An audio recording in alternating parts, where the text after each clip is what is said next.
Good morning, millennials. Welcome back to the Morning Toast. Happy Thursday. Hope everyone's having an amazing day. Here in New York, it is blizzard season. It is so snowy. I think it's like so blown out behind us. It's been snowing all through the night, still snowing this morning. It really is a winter wonderland. Ooh, except it's nothing like the Hallmark movies, because what they don't show you in the Hallmark movies is the duty brown snow that collects in the street when you don't plow the streets. Mr. Mayor, where are the snow plows? Yeah, no, these snow plows should be working around the clock, and they're just not doing that. Well, I do love like a winter wonderland in New York, because I don't really like leave my house that much, so it's not like that much of an inconvenience, especially in COVID. So I was just enjoying being all like snuggled up in my bed last night. Up. Last night I was really enjoying it. This morning was another story, but I've got my moon boots on, my snow boots, so I was just tearing down the streets. I've got my snow boots on as well. Had to literally pull them out of the back of my closet, like could not find them, but I actually don't mind the snow boot look. No, I love my moon boots, and I just got another pair of moon boots that are like these ones are just like functional. Like I actually wear them to go ski, and I don't care so much about them, but I just got like a chic pair of moon boots that I'm really excited about. But Shoon boots. But I've been wearing moon boots since college. I think they're like the cutest boots ever. I think so too. And this season they are the cutest boots ever, but I'll be wearing them long into my year old round. age. Like I love them so much, and they're so functional. Like I actually own snow boots, and I'm always so excited to wear them. Mine are from UGG, and they are reasonably priced, and I think still really cute. Yeah, they're cute too. I wouldn't have snow boots if we never like went to Utah. Like when it snows in New York like twice a year, you just figure it out. Like you wear sandals and it just works. That would be me if moon boots didn't exist. Right. Like I only have snow boots because I love moon boots. So we've been here in the studio for about 20 minutes, and you have not said one word about my haircut. Well, because I noticed it on your Instagram yesterday, and honestly, I just haven't mentioned it because I don't know how to tell you this. But you're triggered by it because you're jealous? I'm so jealous. That's good, because I'm triggered by your apartment. Okay. Because I want an apartment that nice. And now you're triggered by my hair because you want hair this nice. Yeah, no, like that's like my ideal haircut. Like that's exactly what I would ask for when I went like just like layered. Well, we go to the same hairstylist, Mahogany, so you could say just give me the Claudia. You know, this is actually like the Rachel kind of. It's like layered. But it's so much longer than the Rachel. Yeah, but it's like the same kind of aesthetic for my certain hair length. And I think we should change it officially to the Claudia. Yeah, we could. Yeah. Or we could just say like keep it long with layers. Long with layers, but these are like, I'm very specific about my layers because some people like the front pieces like to go up to their nose, and because I have this like really terrible disease called fat face, I cannot have the front pieces go anywhere like higher than. The front pieces are short though. Yeah, but they cannot go above my chin. Like that's unacceptable. So it's a whole like mathematic. We had to get like the protractor. It was like a whole thing, but we figured it out because of my very serious illness. It looks great. I'm going to get a haircut in the new year, and I'm so excited. My hair is so long. I could do anything like a with haircut. I could do anything with my hair right now because I have so much like length. Mm-hmm. Remember when you had a bob? I know. One day I'm going to go back to the bob life. There's just nothing like a haircut to give you like a renewed sense of self. 100%. A new outlook on life. Mm-hmm. So what are you looking like? What are you seeing in your new outlook? So I'm seeing that things are, still pretty much the same. But I'm looking at it with fresh eyes. I'm sore from Live Method, and when I laugh, my chest hurts. And it's like it feels like a pain that should be concerning. It's just so sad that you're hanging out with the funniest girl alive. Stop. Also, it's coming from my right side, so like I'm not concerned, and I know it's it's soreness because I'm really sore, but it's like a new thing. I guess we're doing like too much like chest pains are never good. We're doing too much chest work, man, and so it's really painful. You're gonna be broad as fuck. I'm going to be broad, yes. We have an amazing show for you guys today. Of course, the Fast Five, 2 hours of Housewives last night, OC and Salt Lake City, and I have a very hot take. Did you watch OC? Yeah, I watched both. I have a very hot take. I actually think that the OC episode was better than the Salt Lake City episode. Really? Yeah. I still liked the Salt Lake City, like, ladies better in the vibe. But in terms of, like, drama and movement and plot, I actually thought the OC episode was really super interesting. It was pretty interesting, but I just loved also watching Salt Lake City last night as it snowed and there at Sundance. Yeah. And I'm just like, this is the vibe. I gotta get to Sundance. Yeah.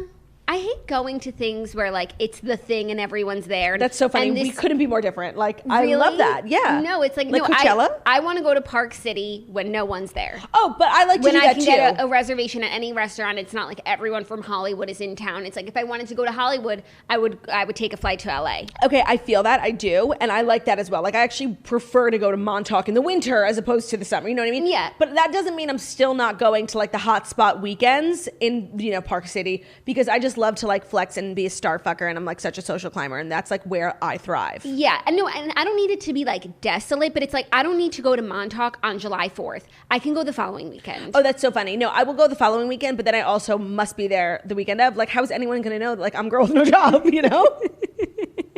Speaking of girl with no job, we are now not super close. We're getting closer to the release of my book, Girl with No Job, The Crazy Beautiful Life of an Instagram Thirst Monster. It is available for pre-order if you go to girlwithnojob.com/book. Very simple to remember.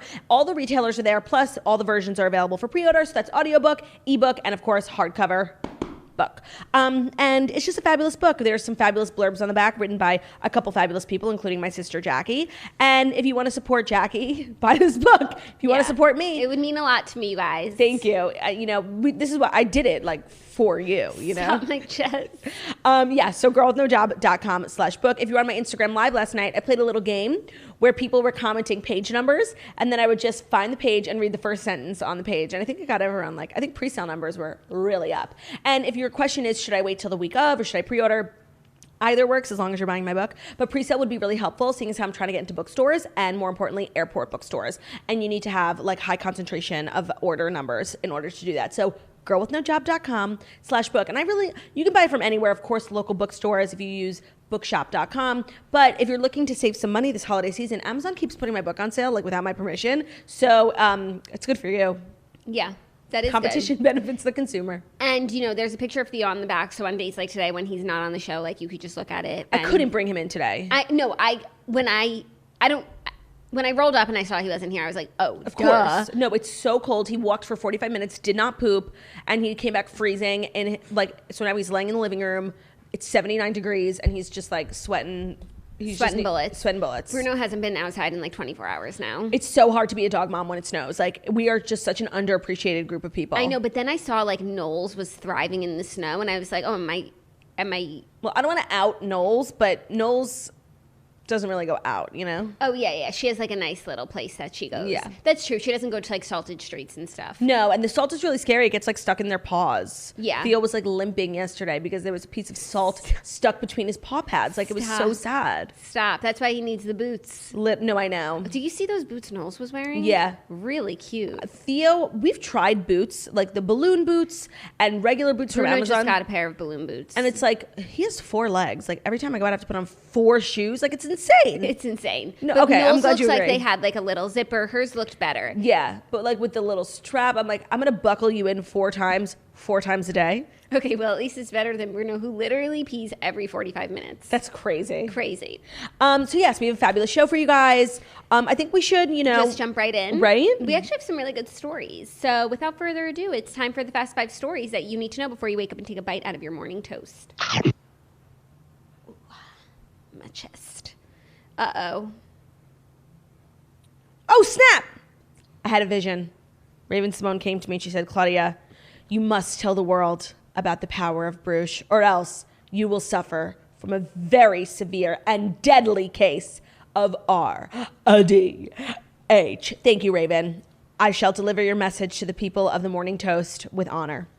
Today's episode is brought to you by Bruges, which we talk about all the time, and people keep asking for the code, so here it is. Don't forget, Bruges is the most amazing electric toothbrush on the market. I went to the dentist 2 days ago, and she literally was like, oh my God, what kind of toothbrush do you use? You brush so well. And I'm like, thanks, doc. It's a Bruges. And if you want to know what Bruges is, they clean your teeth at 31,000 movements a minute, whereas manual toothbrushes tap out at just 300. Many electric toothbrushes are barely a step up from manuals, and some of the electric toothbrushes on the market that do a good job can cost over $200. But Bruges is here. They deliver premier sonic wave technology without the markups that big electric toothbrushes tack on. You get the Bruges kit, which is what Jackie and I both have. We got it in the millennial pink, which is, it's so cute on your counter and has this like magnetic, very sleek charging station. You get in the kit, it features the toothbrush, 3 electric brush heads, magnetic charging station, and a sleek travel case. And the Bruges itself has 6 cleaning modes: daily, white, gentle, gum, max, and tongue. It has a smart timer with a quad pacer, and the battery life lasts 4 weeks. So if you are going to travel, you don't need to bring your charger unless you're traveling for more than 4 weeks, in which case I'm jealous. Must be nice. And if you want to get 15% off plus express Free shipping December 16th through December 20th. So if you want to get it as a gift for someone and you might think it's too late, it's not, because that 15% off and free express shipping is still valid when you use promo code TOAST at Bruche.com. It's guaranteed arrival before Christmas, and you can try it 90 days risk-free and get a 2-year warranty. So the website to get your Bruche and the code is BRUUSH.com, promo code TOAST. And honestly, my doctor said I had amazing teeth. So like, if you want amazing teeth, Bruche. I used to think that brushing your teeth like didn't make a difference like at the dentist. You know what I mean? Yeah. But she straight up was like, your teeth look so good. You're a good brusher. What do you use? And she's like, electric. And I'm like, ma'am, it's a Bruche. It's a Bruche. Get your Bruche. Get your Bruche on. Okay, first story. The biggest news of the day, strangely enough, the planned Lizzie McGuire revival is officially dead at Disney+. Hillary Stuff. Oh, I'm like, Hillary Stephanie Duff? I didn't know she had a middle name. Hillary Duff made the announcement on Instagram on Wednesday saying, quote, "I've been so honored to have the character of Lizzie in my life. I know the efforts and conversations have been everywhere trying to make a reboot work, but sadly, and despite everyone's best efforts, it isn't going to happen. I want any reboot of Lizzie to be honest and authentic to who Lizzie would be today. It's what the character deserves." Okay, I have 2 thoughts on this reboot. One, am I necessarily like devastated that I won't be watching it? No, because I probably like wouldn't have watched it in full anyway. Reboots are just like so pathetic. Second, I just find it shocking that this particular reboot did not get rebooted, because there are so many like shitty reboots, and of all the ideas I've heard for a reboot, like this is not the worst one. No, it's really not. But this is not surprising. I mean, it wasn't very long ago where she like posted on social media to ask Hulu to pick it up. So there's obviously like drama, a sad element there, yeah. Drama at the Lizzie McGuire reboot. And also like, I'm so anti-reboot that like, to me, this was good news. It's like, oh great, another show that's not going to be ruined and can just live in our memory is like a perfect thing. You know when like, have you heard of the Mandela effect? No. It's a thing on TikTok where, I mean, it's a thing in like psychology, but I learned about it on TikTok, where it's like you have these preconceived notions in your head and like of what things look like or what things appear to be or what you experience, but it's actually not at all. Like if I were to tell you, you know what the Fruit of the Loom logo looks like? Yeah. What does it look like? Like fruit in the basket. There's no basket. There's no cornucopia. Oh, wow. That's the Mandela effect. It's like everyone just assumed there was like a cornucopia, but there wasn't. And I think one of those things is like, we think that Lizzie McGuire was like this amazing transformative show. There were literally 2 seasons. Yeah. Like that's crazy. Yeah. And when I heard that, like my mind was blown. I think of it as like the Hannah Montana, which was like 7 seasons. Like I assume I looped it in with all those other Disney shows, but it had 2 seasons. Yeah, but even if this was Hannah Montana we were talking about, like Hannah Montana is that perfect thing. And like, I just don't think you need to touch perfection or work it to the bone so that it's no longer perfect. Well, like, that's an interesting thing you say, because I obviously would definitely be interested in discussing a Hannah Montana reboot. But it would only be if Miley was like so fully on board, and I think she's made it very clear she like hates Hannah. I think she's like into Hannah these days, and I think she would be on board. But like, I don't want that reboot. I think she's into Hannah now because Hannah's music outperforms Miley's music. Yeah. Back then and now. Yeah, I don't want it. I don't want these reboots. But you know what is looking pretty good? Those Gossip Girl cast photos that are coming out of the Gossip Girl reboot. But that's also different because it's a whole new cast. So it's like, that was like when 90210 we had the... Yes, and Shailene Woodley. That was so good. That's not Shailene Woodley. Shailene McGuire? What's her name? The other Shailene. Grimes. Shanae Grimes. Shanae Grimes. They're literally the same person. I'm sorry. Like I agree. They look exactly alike and their names are the same. I completely agree. I think my favorite fact about 90210 is that Sarah Foster was in it. Yeah, no, and Meghan Markle was in it. Oh yes, but Sarah Foster was like actually in it, and Meghan Markle was in it for like 1 second. Also Sarah Foster Ted had like from, a character. Schitt's Creek was in it. Oh yeah, Sarah Foster was everything in Naomi's 90210. sister. Yeah, I can't believe like that's Sarah Foster. Did we talk to Sarah Foster about that when she was on the podcast? I don't know. We must have. There's just so many fun facts. But anyway, so what I'm saying is, if there was a Lizzie McGuire reboot where it was like, I don't know, like Lisa McGuire, and it was just like a different girl, like. But is it the same age, like same premise? Same premise, but like new casts, like Gossip Girl, like 90210. I could be more here for that, but to like bring these characters into their old age, like it's a little sad. It's a little sad. But there are like very few examples of super successful reboots. I think Fuller House is probably the most successful one. Like people love it. I've watched a few episodes. It's actual trash, but people seem to. I don't know what's going to be without Lori Loughlin, but people seem to love it, and it's on like their 4th season now. And that's because like they didn't bother having all the people. They took the ones who were kids on the show and they grew up, and now it's like I think it was well done in the sense that it's really full circle. It's like now DJ is a mom, you know? Yeah. I mean, I can't speak to whether or not it's well done because I haven't watched it. Well, it's successful because it hasn't been canceled and it's on its like 4th. Oh, it's ending. Okay. Great. No, I'm so trying to brought think of reboots that I do watch. I don't watch any. I don't think that I watch any. But it's a novelty. So them having like 6 seasons is unnecessary because it's like you watch it once like to see your characters back together. But then to watch them like go back to work, it's just sad. It's just sad. And also like I just feel as though Lizzie McGuire would grow up to be Kelsey from Younger. And that show's already being made. So redundant. If they want to go into Kelsey's backstory and her real name is Lizzie and she like went to Italy and she dressed and she was a pop star. Sure. Yes. Sure. Yes. I'll take that. Because, you know, the whole Younger storyline is getting kind of older. By the way, 100%. Yeah. So I don't know. I just don't think this is like very sad news. Or shocking because there was so much drama on the set and then Lizzie pleading on Instagram. It was just messy from the moment it started. Yeah. I'm just like. I'm okay with this. But I know a lot of people aren't, and I'm sure you're going through it right now, and I hear you. You're okay. I think you're okay. Trying to disrespect that people might have wanted the reboot. No, like, I'm sure people wanted the reboot, but you know what, you guys, it's going to be okay. Like, it was only on for 2 years anyway, and we were, like, 11 years old. Yeah, the Mandela effect is, like, something I'm currently obsessed with. Nice. Current obsessions. Okay, next up, a little food news. Alison Roman won't return to the New York Times after the Chrissy Teigen drama. Alison Roman announced she will not return to the New York Times after taking a break from the gig following her controversial comments on Chrissy Teigen. She wrote on Instagram on Wednesday, quote, "Feels like a good time to formally mention I won't be returning to New York Times cooking. I'm proud of the work we made together, but excited for this new chapter, which includes more recipes, videos, and writing over on a newsletter and beyond." Writing over at where? A newsletter that's called A Newsletter, I believe. Because the A is capitalized. There has been... And the N is capitalized. Got it. This year, there has been so much food drama, like this, and then there was like all this drama with Bon Appetit, and I don't follow, but I just like saw people talking about it, and it's like the food world is, for lack of a better word, crumbling. Ow, my chest. That was a good pun. My chest.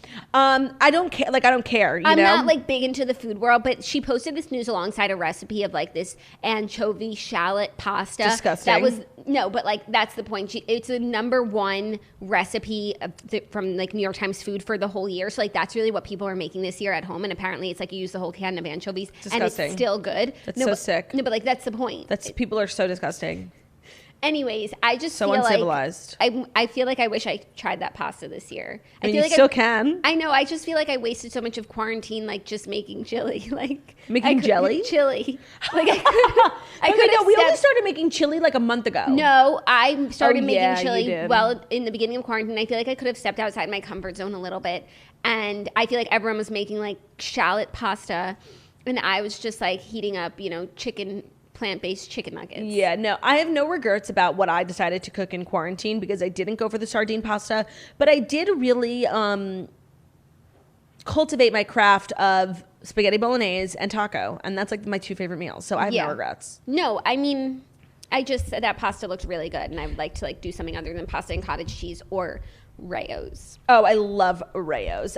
Sorry for Alison Roman that she's currently out of job. She's such a household name at this point, which I learned like because due to her controversy, due to this drama, and so I feel like she, could become like an extremely. She already is, but on her own, a very influential food news. They're always looking for new folks over at Food Network. Yeah, I feel like you could try the cooking channel. There's so many opportunities in the food world, and I think her brand is on point, and people love her recipes. And a bunch of people left Bon Appetit this year. Right. So I think like I heard they're hiring. The food world is really being shaken up. Yeah. Just like your salad. But I feel like I've actually been in the mood, this is weird, to watch like cooking shows, like traditional cooking shows. I'm so glad. I am so glad you brought that up. And so every once in a while when I'm like just wanting to watch live TV, like I don't want to have to go to one of the streaming services, and I'm like, I want to watch the Food Network, like I want to watch like Sandra Lee 2 Shots, like I want to watch Rachel Ray. And every single time I turn on the Food Network, it's a competition cooking show. I was just having this conversation with someone. They don't fucking put on cooking shows anymore. It is all competition. Guys, grocery games, cupcake wars. There's no more 30-minute meals at home with Sandra Lee. Seriously, Artie's Party. Like, where are those shows of people just standing in their kitchen cooking? I could not agree more. Those were iconic. And even though you're never going to make the recipes, there was something so soothing about just like watching people cook. And also, like, I just want to watch other people cook to learn like small techniques that I don't already know. Like, I'm not going to like write down the whole recipe and copy it on the TV, Mrs. Doubtfire style. No, they put it on the blogs though. Right, but like she was watching TV and doing the recipe at the same time. I don't think I would do that, but like watching how they do like chop certain things might just give me a skill that I didn't already have, and I feel like I would find it really soothing. Also, they always have these like holiday cupcake things on. I'm like, oh, I'll watch it because I like the competition. British, I like the Great British Bake Off, so it must not be that dissimilar. But like, no shade to these bakers, like. It's really bad. Yeah, I know. The stuff that they do, it's like... It's real amateur hour. And I feel like maybe I feel like they've ran out of like really talented bakers. Chefs. Yeah, because it's been on for so long. When they first started, they got the best in the country. And then they like started to lower their bar. And now it's like, honestly, I could do it. Yeah, no, it's just like not that impressive. No, I know. It's like mean to say. I do like those like Halloween cake wars where you like make the scariest ghost house. And that's cool. But I agree. I'm really upset with the programming shift. I don't even know one... I think they still put on Barefoot Contessa sometimes, but I would love to watch her. Yeah, controversially, she's not my absolute favorite in terms of watching them cook.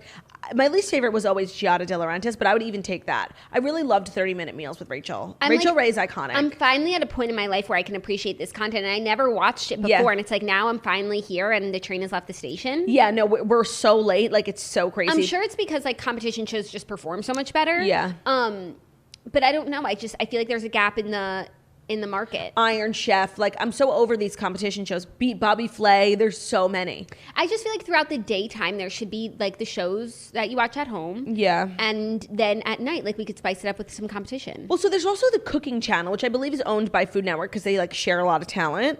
And Debbie Mazar has her show on there, Bitchin' Kitchen. I wonder if that maybe is like where that programming went. I've never watched. I know it's one channel up for me from Food Network. Maybe. I don't know. All I know is I've been disappointed too many times, and so I had to bring it up. I'm so glad you brought that up because I've been thinking crazy that you had the same thought. I don't know who I was just with, but I was literally talking about how it's like so frustrating that every time I go, I like get the itch. I go and it's like never what I want. It's always Guys Grocery Game, Supermarket Sweep. Like, yeah. Maybe they're on like a streaming service, but again, it's like not. I don't want to have to like commit to it. I just wanted like background noise. Yeah, I'll even watch commercials. Like I want the relaxed Rachel Ray, and I loved that kitchen she used to work out of. It was like very retro. Do you remember? Yeah. It was like all kind of like Smeg inspired. Yeah. That was my favorite show. I remember like watching that growing up. I love Rachel Ray. I should watch her daytime talk show. You should. She's a queen. I think she's really successful with it. She's so rich. I have her baking trays. They're wonderful. I know, I burned my finger on it. Yeah, well, that was on you. 100%. I don't blame Like Rachel literally said, don't touch it right out of the oven. I'm not suing. I'm not a... You wouldn't have a case. No, I mean, I would. Like, I did suffer, 3-degree burns. Third degree burns. Anyways, if anyone's listening, please help us. Where can we find those shows? Yeah. Okay, ready for our next story? Yes. It's a little New Year's Eve news because the plans have been announced for New Year's Eve in Times Square, and it's the first time since 1907 that the ball will drop without spectators. And I'm just curious, what happened in 1907 that there were no spectators? None of the articles have Influenza? Something? I don't know. Spanish flu? They haven't said. Wow. They're just like saying 1907. Depression? No, that was the 20s. Yeah, no. So World War I? No, that's like the teens. Oh, it is? Yeah. So anyways, just that's a fun fact about 1907, but also no spectators at the New Year's Rockin' Eve, and Gloria Gaynor will be performing I Will Survive. I just have to, okay, that's like in poor taste. No, I feel like it's meant to be inspirational. No, it is, but like the year that so many people died from a disease and we're like, I will survive. It just seems like in poor taste. And the year that so many people survived from the disease. Okay. And the accompanying. Okay, Gloria, whatever. It just seems like we're living in such sensitive times. I'm just shocked that didn't get tabled immediately. Passed. Yeah, no, really. And I just have to say, they can try to keep people out of Times Square, just like they tried to keep people out of the Rockefeller Christmas tree lighting. Did you see what happened? Oh my God, they literally put up huge, like 18-wheeler trucks around Rockefeller Center. So even if you were standing, like you couldn't see inside, there was like one gap between two trucks. 1 million people like came just to take pictures. So, and Times Square is so much bigger, so they can try, but I have a feeling people will make their way over there. Oh, wow. I didn't even think that people would like want to go You there. cannot stop a drunk New Yorker. Like, pandemic, come hell or high water, like, they're going. Yeah. Oh, wow. That'll be interesting. And then, of course, you can watch it on TV. So. Dick and... Oh! 1907 was the first ball drop, and they didn't let people come see it. Like, that seems like kind of selfish. No, they're saying since 1907. Well, then the headline should be Times Square ball drop will drop without spectators for the first time ever. Right. Not since 1907. Right. You know what I mean? 100%. 100%. Because I had that thought. 100%. I was like, maybe that was the year it started, but then it should say 100%. first time ever. 100%. 100%. You know? 100%. So balls have been dropping since 1907. This is like sad. You know, this is another thing. Dick and Rockin' Clark and Rockin' Eve. That's like a memory from like the time that I was born. And you see the people and you're always like, I want to go there. And then you grow up and it's like, why the fuck would I want to go there? Yeah. I always wanted to like be in Times Square. And then it's like you grow up and you realize what it actually entails. You grow up and then you're like, I want to perform there. Yeah. Oh, yes. Just kidding. I have no talent. No, you could I could lip sync like everyone else. We could be like Andy and Anderson. 100%. That's a good dream. Actually, I happen to think that Andy and Anderson's New Year's Eve is like maybe one of the best one out there. Like they're so funny. And I meant to bring this up yesterday because 2 nights ago I watched Anderson on Watch What Happens Live with Kaylee Cuoco talking about the flight attendant. And it was just so funny. Andy was so relaxed. And Andy's always, I feel like, very uptight on Watch What Happens Live, like about time, people getting their answers, like it all running smoothly. And I think it actually like affects his performance. Yeah, like he doesn't listen to the answer because he's like, is this answer going He's on his cards. Yep. But he was so relaxed with Anderson, and it was like such a good vibe. I loved seeing Andy in that way, and that's what they do on New Year's Eve. And I feel like they're so funny. I remember a few years ago it was raining, and they're like on these, they're like in skyboxes, so they're like kind of in the air. It was raining, and they were wearing umbrellas, and like they were holding umbrellas, and they like the TV association like called them when they were on commercial break. It was like, you can't use an umbrella; it's like a fire hazard. If it falls off the thing, it'll hit someone in the face. And Andy and Anderson took their umbrellas down and were getting like poured on, and they're looking around all the other skyboxes of all the other broadcasts going on, and like everyone is using an umbrella, and it was just so funny. I feel like they do a really good job, and I haven't watched Dick, Clark, Ryan Seacrest in so long. I just feel like it's not it. It's time to bring in the big guns, Anderson and Andy, I think. Oh, I watched a little bit of them, and I had the opposite thought. Really? Yeah, I thought it was like so. What you thought was like candid about it, I thought was like super messy. Oh, that's what I love, though. Yeah, I don't know. They like conferenced in like Lindsay Lohan and oh, that's funny. No, but like there was like the Wi-Fi was horrible. Like it was. Is this on Watch What Happens Live? You're saying, or no, on New Year's Eve? But I don't know. Maybe I'm just misremembering. Also, I think like the historical significance of like it being Kathy Griffin and then like Kathy Griffin like coming for Andy Cohen's neck in all those videos, like that to me as a pop culture enthusiast, like I have no choice but to stand. Is exciting. Okay, well next up, speaking of celebs, we have the highest paid celebrities of 2020, according to Forbes. Judge Judy? No. Okay, let me think. Number 1, highest paid celeb. Man or a woman? Woman. Kylie? Yep. Number Queen Queen at $590 million in 2020. Is that like in salary? In paid. Wow, that's crazy. Number 2. Wait, sorry. Do they give what it's from, like endorsements? Because of Cody, right? And because she sold Kylie Cosmetics. That's Got it. Okay. So I guess would Kim be next? No. Okay. So number 2 is a man or a woman? Man. Give me the industry. Music. I mean, he would have a hard time just nailing it down to one. Ryan Seacrest. No.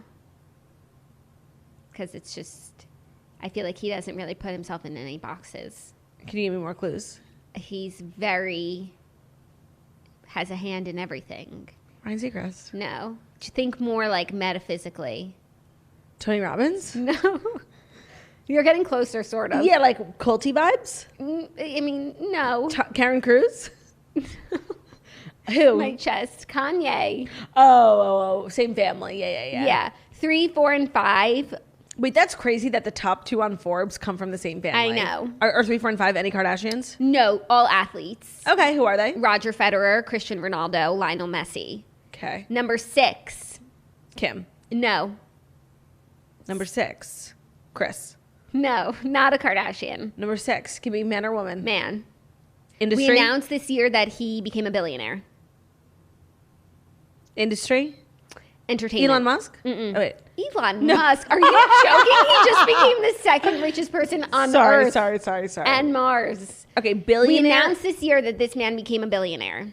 And we were so happy for him. Yes. It's all coming back to me. We were so happy for him. And why were we happy for him? Because he's a precious gem of a man, like always doing like the best good work, lifting people up. Remind me. Tyler Perry. Oh, yes. So happy for him. And I'm glad that he's using those funds to pay Carl Lentz's rent. Yes, exactly. 7, Neymar, another athlete. Okay. 8, the 8 is big for the broadcasting, hosting world. Joe Rogan? No, but that's a good guess. Similar, but more Bigger. established. Who's more established than Joe Rogan? It's right there. It's right there. Alex Cooper? Who? Howard Stern. Oh, duh. I go so fixated on podcasting, I forgot about radio. Yeah. Oh my God. 9, Man. athlete man. LeBron? Yeah. Oh my God, I'm so smart. 10, actor man, movie star, former athlete. Arnold Schwarzenegger? No, that's a good guess. The Rock. Oh my God, are you okay with your chest? No, I'm really not. Because you're like not laughing at any of my jokes and it's so hurtful. No, if I touch my chest, it means it's funny. Okay. It's like American Sign Language. Yeah. So those are your top 10 highest paid celebrities of 2020. Who was number 10? The Rock. Oh, right. Do you want some more? I can Sure. I'll just rattle them off instead of this guessing game. I was having fun, but sure. 11, Rush Limbaugh. 12, Ellen. 13, Bill Simmons. Also, Ellen, sorry, really. Bill Simmons, podcasting. Yeah, Love podcasting. that for him. Yeah, Love that for him. because he sold his network. The Ringer. Yeah. And to Spotify? Who do you sell to? Spotify. So Ellen like put out this video just like updating everyone like on how she's doing. And honestly, like I really felt bad for her. Like she's a woman defeated. Like she was just so down. Like yes, because she had COVID, but like I just think she knows like her time is up. You know what I mean? Like everyone's just like over her. It was just like such a sad video to see her like this powerful woman just be. I feel like if she thought everyone was over her, she wouldn't put out a video talking about her COVID symptoms. And I feel like she had to, you Why? know? Because like that's just the world we live in now. She was like, I'm totally fine, 100%. They don't tell you about the excruciating back pain. She was just like, They tell you about it on OC, Real Housewives of OC. That's true. She was just like trying to be funny and like relatable, and it was so flat. And the video, like for the first time in this whole Ellen debacle, like I felt a lot of sympathy for Ellen. Okay. And not so much because she had COVID, but just because her spirit was crushed. I understand. And then she was like trying to be funny, like playing Connect 4 with Portia, and it was soul crushing. It really was. Ow. Chest touch. 14, Elton John. Happy for him. 15, James Patterson, the novelist, but you might know him from the Jeffrey Epstein documentary, which is so which was underrated. So weird. I thought you were going to say you might know him from his commercials. Like every book he makes has a commercial for some reason. No, he's I'm like James Patterson. Yeah, and then he's like walking the beach in the Epstein documentary because he was his neighbor. Yeah, because he lived in Palm Beach. Yeah. Well, that's actually, you know what that reminds me of? And I think I'm so glad he put it in his stand-up routine. When Dave Chappelle did the whole thing on R. Kelly, and he was like, I'm not a betting man, but if I were, like, R. Kelly definitely did that shit. And then he was like, and I have this friend, Dream, who's a documentary filmmaker, and she made the Lifetime documentary, and she was like, Chappelle, do you want to be in it? And he was like, no. And then Dream, when she was doing press, was like, Dave Chappelle said no to being in the documentary. And of course, like, everyone picked that up. And Dave Chappelle was like, I only said no because I don't know this man at all. Yeah. Never met him. And that now it's like a trend of like celebrities being put in documentaries when they've literally never met the person they know nothing about, but it's like because they're a celebrity. And No, like, and they have an opinion on the matter, like they're an expert. James Patterson. Yeah, no, but he lived there. And I don't think it's the same thing. So 16, Steph Curry. 17, Ariana Grande. 18, Ryan Reynolds. Wait, where's Taylor Swift on this list? She's not here.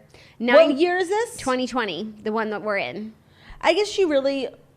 She might be later down. 19, Gordon Ramsay. 20, I think this is the most shocking one, the Jonas Brothers. Wow. $68.5 million. But how did musicians make money in 2020? They didn't tour. Album sales, merchandise, licensing deals. I guess. Taylor's number 25 on the list at $63.5 million. But like, the Chainsmokers are 21. Wow, how much? $68 million. Wow, the Dr. Chainsmokers. Phil is Hello, 22. Doctor. Happy for him. Ed Sheeran's 23, Kevin Durant's 24, Taylor's 25, Tiger Woods 26, Kirk Cousins 27, Post Malone 28, J.K. Rowling 28 also, Ryan Seacrest 28 also. They all made $60 million. Fabulous. I'm happy for all these people. Slightly jealous, but still happy. Yeah, still happy. Jealous, though. Very. So jealous. So just interesting what the celebs were up to, who was making money in 2020. Wow, this list is really interesting. Like Shawn Mendes, $54.5 million. Well, he had a Netflix documentary, so I'm sure that was like at least 20 mil. You think so? Yeah. And I think his tour ended. And he grossed $87 million on tour in 2019. And that's how the Jonas Brothers made a lot of money, too, their tour in 2019. So this is the list from money they made in 2019? You know, I don't know how it goes. Okay. You know. Because it's the 2020 list, but like maybe you cashed the check in 2020. Yeah, I feel that. I find it interesting though that like everyone's been suffering this year, but it seems like celebrity culture is like alive and well and they're still making lots of money. And I'm happy for them. Yeah. I mean, this is like a list of like literally the biggest people on earth and so like smart and respected intellectuals, and Kylie is number one, and that's just everything to me. And I know that's like why people hate her, but that's why I personally stand for life. Like stand for life. She's not just on the list, like number one. Above Kanye. Like that's crazy. Crazy. Above James Patterson. So prestigious. All right, now that's not the fifth and final. I know we have one more story. Yeah, that's not the fifth and final story, because the fifth and final story is the fact that Dorinda Medley is selling Sonja by Sonja Morgan dresses on Poshmark. Used. One dress. A used Sonja by Sonja Morgan dress. Yes. Roni fans might be dying to get their hands on a dress designed by Sonja Morgan, but now they can get it straight from Dorinda's closet. Dorinda recently added a black balloon sleeve dress from the Sonja by Sonja Morgan line to her Poshmark page and is selling the $200 style for $175. That's not enough of a discount for a used dress. Yeah. Normally, like, I don't really report on former housewives doing stuff. Oh, is that like a that's principle? Just like a personal preference. Yeah. But you wanted to talk about this. Because I saw also somebody left a comment on our Instagram that in addition to selling a Sonja by Sonja Morgan used dress, Dorinda is also selling a used Lady Gang piece of merch. What? Yeah. So justice for the Lady Gangers. I always feel like when we get to a point with a former housewife shelling things on Poshmark, it's always dark, you know? And this reminds me of when Carol Radswell was let go from Housewives. She was selling used underwear on lingerie. Underwear. But which is stuff that you put on your it's bottoms. just fancy underwear. Yeah. She was selling it on Poshmark, and I just feel like I agree. I don't necessarily need to keep up with former housewives, but I was really interested, especially in New York, as it pertains to like the women's finances related to the show, and that's why like they're so dependent on it. And I think Dorinda was a prime example of that. She moved out of her apartment. She's now fully in the Berkshires. And her Instagram is just getting weirder and weirder. Oh, I don't follow her, but she's fully in the Berkshires. I really like that for her. Me too. Her house in the Berkshires is so nice. Did you see this video that I sent you about? I started to watch it. But on Dorinda's Instagram? I started to watch it, but then I couldn't give it more time than I did. Okay, because I thought it was a joke, but then it wasn't. And if you haven't watched it, Dorinda put up this video on her Instagram that Hannah, her daughter, did like this fashion styling video, and I just think everyone should see it. And that's all I'll say. Okay. I think that's really that's good advice. Big of me. All right, Housewives recap. Let's start in order. OC. I thought it was a great episode. I'm not going to lie. I need to go to Lake Arrowhead. I know. And that house was cute at first, but I agreed with Kelly. Like, the longer I looked at it, serial killer vibes. It was nice from the outside. And the big decks over the lake are like the nicest part, but the house inside was like a little scary. I mean, and then the bugs and the spiders, like, I'm out. That was insane. And of course, it's like literally the one time Gina gets the master. Like, I thought that was so funny. And I know I'm very hard on Gina. She's been good. I have to say two things. She was great this episode. She had the most incredible moment, which I'm going to get to in a second. And two, her hair looked awesome. Yeah. It was her natural hair blown out, and I was just happy to see it. Yeah. And I have to give her credit because they had that, kind of awkward, uncomfortable conversation between Bronwyn and Kelly, just talking about like the state of the world and the Black Lives Matter movement and some of those like historical statues coming down. And it was getting really tense. And I kind of wish that they had like had a more civil discussion about it because it might have been like more interesting. But then they were just like being messy. But then Gina just stepped in and first of all, simmered the argument and said the most poignant thing that I just was like so impressed by because she was talking about how she got arrested. Yes. What was it, like a year ago? And of course she was like terrified because she was like scared about her kids, but never once did she think that the police officer was ever going to hurt her. She was never afraid of the police officer. She was afraid of her own actions and the consequences. And that if she were a black woman or a black man, like that would have been so different. Maybe it would have been different. And the fact that if it's a maybe is like, I just thought, I never expected, you know, and all of the shows we're watching now covering the Black Lives Matter movement, I never expected Gina to say what I thought like to be like the most poignant thing. Like I just didn't expect it from her, and she really shut the conversation down. And I can't believe what I'm about to say, but like Gina's a queen. Yep, she has Queenie vibes. Queenie vibes are emulating all around. Yes, I agree. And I liked that moment. But she said that in her confessional, and I just thought it was a very profound. She said the second thing in her confessional, saying if it would have been different if she was a black. She talked about her experience getting arrested. And I love, you know, when people pull on personal experiences, especially ones that might have been traumatic. And I just thought it was brilliant, like really brilliant. And speaking of Queenie vibes, as it pertains to Gina, Elizabeth Vargas is my queen, and I absolutely love her.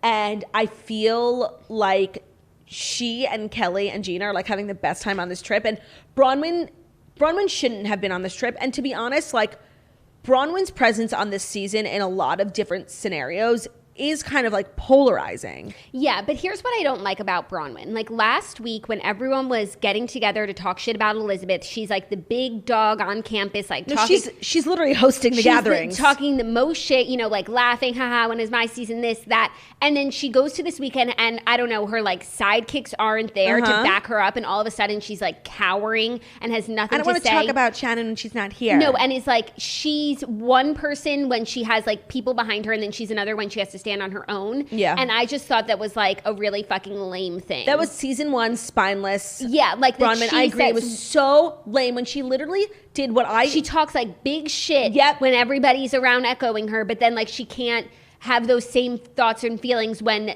the odds aren't in her favor. I know, and I felt like badly because I was very sympathetic to her. Like she shouldn't have gone on that trip. Like with Kelly and Elizabeth, like they weren't even trying. But if she didn't go on that trip, then like she's even bigger coward. It's like, wow, you can't even be in the same room as the people that you talk mad shit about. I know. Without like Shannon there to back you up. Yeah, I feel like Bronwyn got herself in a really bad position because she is being so open about her journey on sobriety and her marriage, and it's just like it's really hard for her. But then she's also starting so much drama, and she's really being such a little pot stir that she has to show up to everything. Whereas like if she was just, you know, taking her journey to sobriety, taking it easy this season, I wouldn't have cared. She didn't need to go, but she needs to answer for her sins to Elizabeth. Yeah, like if you're going to start digging up paperwork, which like you didn't have to do that, then you got to show up and you have to answer to it. Nobody asked you to do that. But I also really liked how Elizabeth, and I feel like Housewives never do this, where she was like, we were having a good time, so I just didn't mention it. Like, I feel like that's something that I would do. It's like, not everything needs to be confrontation. On the show, it does, and I'm sure she will bring it up eventually, but it's like,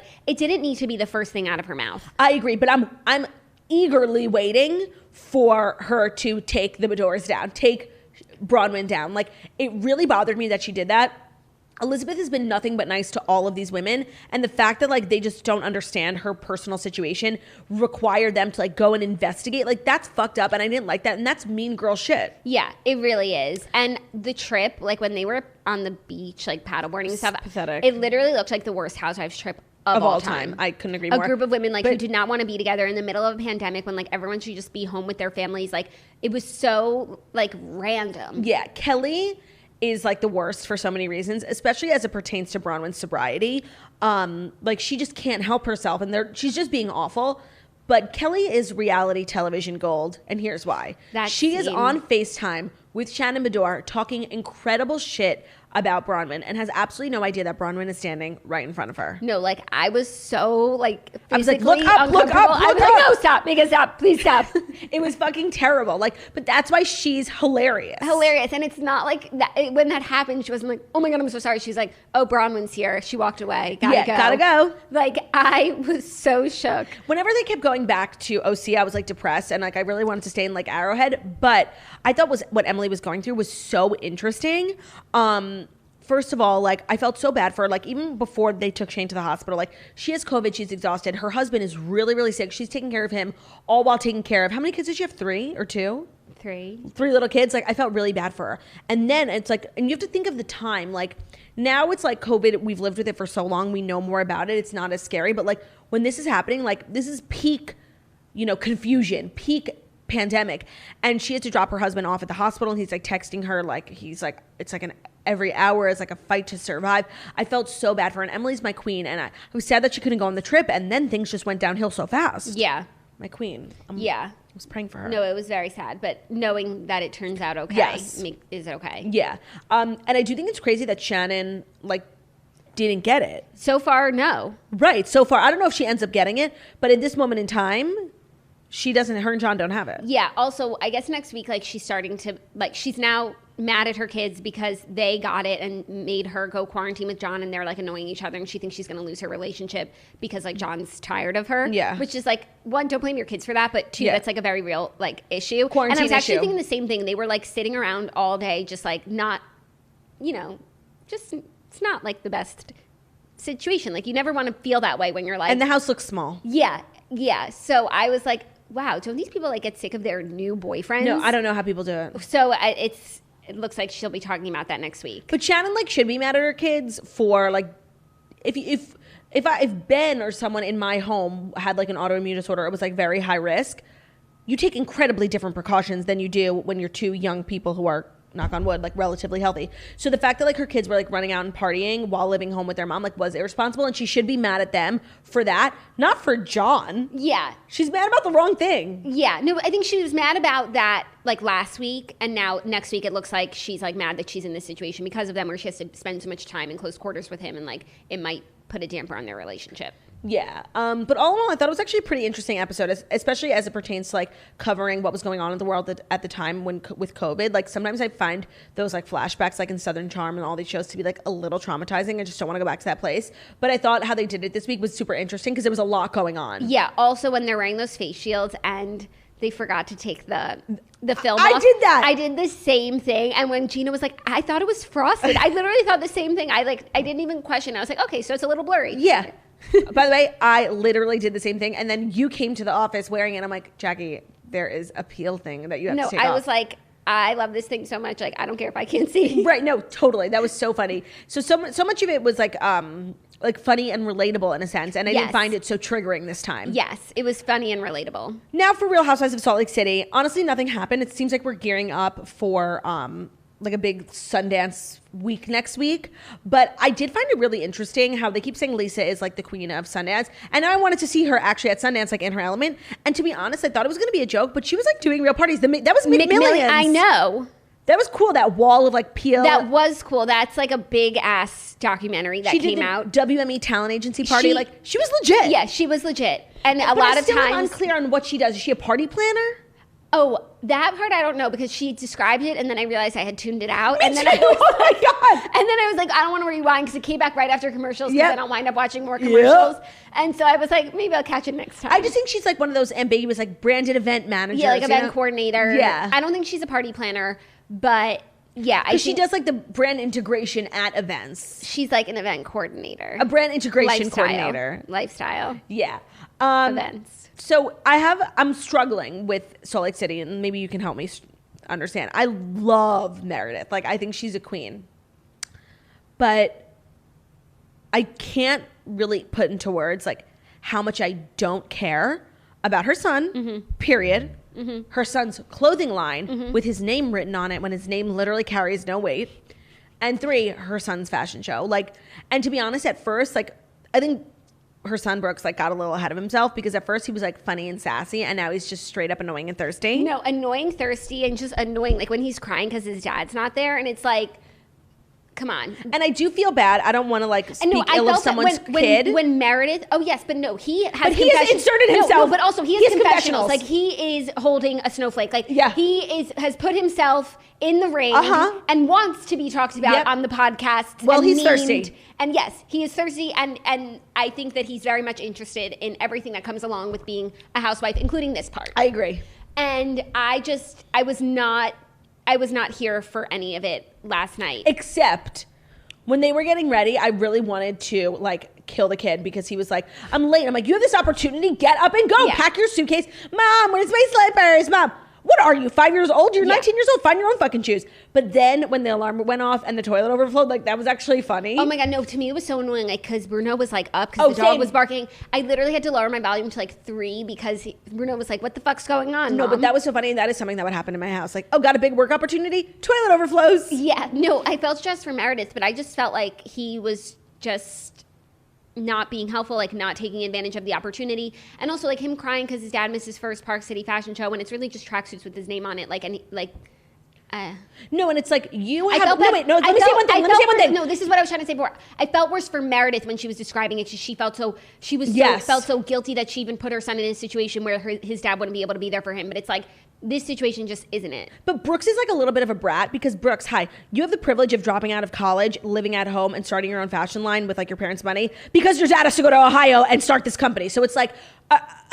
Either take it all or none of it. So it's like, it was just so, I'm like, he's like crying. I'm like, oh, all the money you poured into my fashion line and like now you can't come. It's like, well, he can't come because he's working to pour more money into your fashion line. But it's like, if you're so concerned about your dad seeing your fashion line, like have a show in the living room. Like this is about everyone else. This is about like the world, the city seeing it, the exposure. Like it's not about mommy and daddy. No, 100%. Like, and that's like a telltale sign. Like maybe you're not ready for a fashion line because all you care about is your chest. Okay, all you care about is like your dad, not like the buyers. Yeah, like he's not caring about the buyers. Right? No.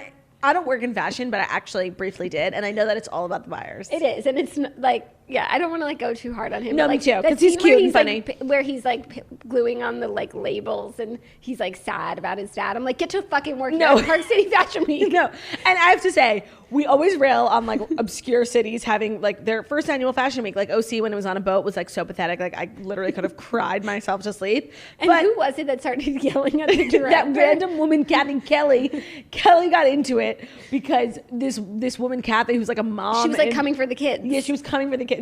That was crazy.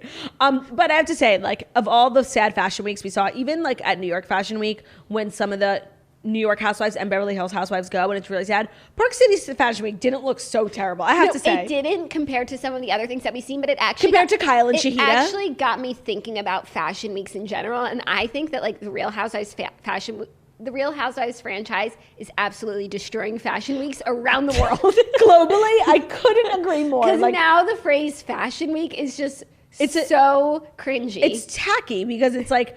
It's Kyle and Shahida. Yeah, no, it's everything. It's the boat. It's Brooks. Like now it's like Housewives' kids. Like Bronwyn's kid was a designer. Now they're all modeling. They're all designers. Like it's pathetic. It's pathetic. But back to like the other 95% of the episode, it was kind of boring. Like honestly, nothing happened. Whitney had that party for her kids, oh my God, and that looked I so love fun. Whitney so Me much. Too. Like she's so sweet. Is so sweet. She loves her husband. Fun. She's so positive. She like will be a good friend to Jen while also not talking shit about Mary. Like get you a friend who can do both. She invites you over for like a tequila and hot tub night. Like is that what they do in Utah? It was beautiful. It was beautiful. I really think that Whitney was like the MVP of the episode. Heather is really getting, she's so fucking funny. But also them together, like when they went to get drinks and like Whitney was just like being the biggest cheerleader and Heather was being so honest and Heather was like, every time I go for it, like my hand gets slapped and Whitney's like, keep going. Like it was just so cute. But Jen Shaw was on Watch Happens Live and she said the next morning Heather showed up with the dudes. So like they obviously like got it on and I was just so happy for Heather. Oh my God, that's really great. I love Heather. The introduction of the Vanderpump Rules cast was like weird, and I'm not sure why they were there. Like there was no drama, but they were just there. I enjoyed it. Yeah, no, I think they were just like at Sundance actually, right? And then there was maybe like one of the producers like works on Pump Rules, and they just went to the party, and I enjoyed it. Yeah, me too. Yeah, Jen Shaw like has to start throwing parties at other places. Yeah, but the parties that were in last night's episode like were legit. The party for Whitney's husband, like that house was so fucking nice, stunning. Jen Shaw's party looked lit as hell. Like these are real parties, not like sad. Like what we've gotten to in like New York of what a party looks like is like the 8 people in a room and like what's her name? Misty, like the housewives, like friends of housewives, like Barbara, like it's always like the same ragtag and then like a bunch of gays. Like it's always the same group of people and it's never like an organized event. It's always like an empty event space with like a balloon. 100%. So I agree. This was like a dynamic party with different people from different walks of life. Lots of men, women. Like there was just a lot of people. There was just like people who there was like straight men, straight women paid to be there and don't work for the cast members. Totally. It was just, they're not on the payroll. Like exactly. And they haven't been to every event on the season seasons so far. Yeah. This was just like people like in if town. you start looking closely at New York, like everyone who's in the background of every party is at They're paid extras. No, they're at this, like, no, they're like the publicist and the publicist. Like, yeah, no, I know what you mean. Yeah. It's like literally the housewives and their Publicists. crews. So it's all the crews in one. Yeah. It's sad. Yeah, but these parties are not sad. Like, they're very legitimate. And yes. And Heather found a man. And Heather, yeah. And that's why it's like at these New York parties, they can never find a man because, first of all, the only guys that are there are their gay friends, and the straight guys that are And there the are scarf guy. And it's the same two guys, that guy and Harry Dubin. Yeah. So it's like, why do all the New York women only fuck the same guys? It's like, because they're the only guys who show up to the parties. Yeah. Yeah. So I was so happy for Heather. So happy for her. No, it's still just, it's so enjoyable. And in terms of Jen Shah and Mary, I'm turning more towards Jen Shah. I think there was a few things that Mary did and said this episode that I just found to be unreasonable. And She said her grandfather's brother's daughter works for her. So they're related. She's worked for her for years, but she doesn't know what she does in her personal life outside the tasks she does for her at home. Yeah, that was weird. That was so weird.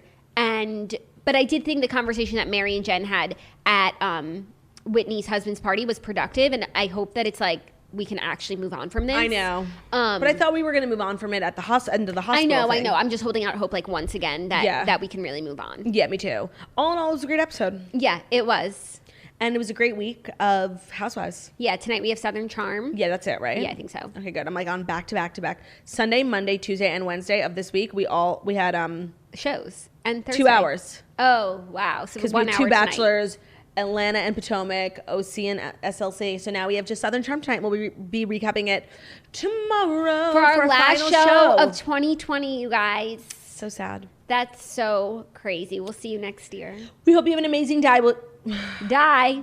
We hope you have an amazing die. I plan on having an amazing die, but you just never know what can happen with the snow and like my chest, and I'm a little sore. Thank you guys so much for listening to The Morning Toast, the Millennial Morning Show, where we deliver the fast 5 stories that you need to know every Monday through Friday on YouTube. So if you're watching us on YouTube, please feel free to subscribe and give this video a thumbs up. We're also available as a podcast anywhere podcasts can be found. So that's Spotify, iTunes, Stitcher, Public Radio, iHeartRadio, CastBox, all the places. So wherever you listen to podcasts, find us The Morning Toast, leave a 5-star review about how beautiful, stunning, and smart we are. We hope you have an amazing day, and we will see you tomorrow. Goodbye. Goodbye. Goodbye. Goodbye. Goodbye.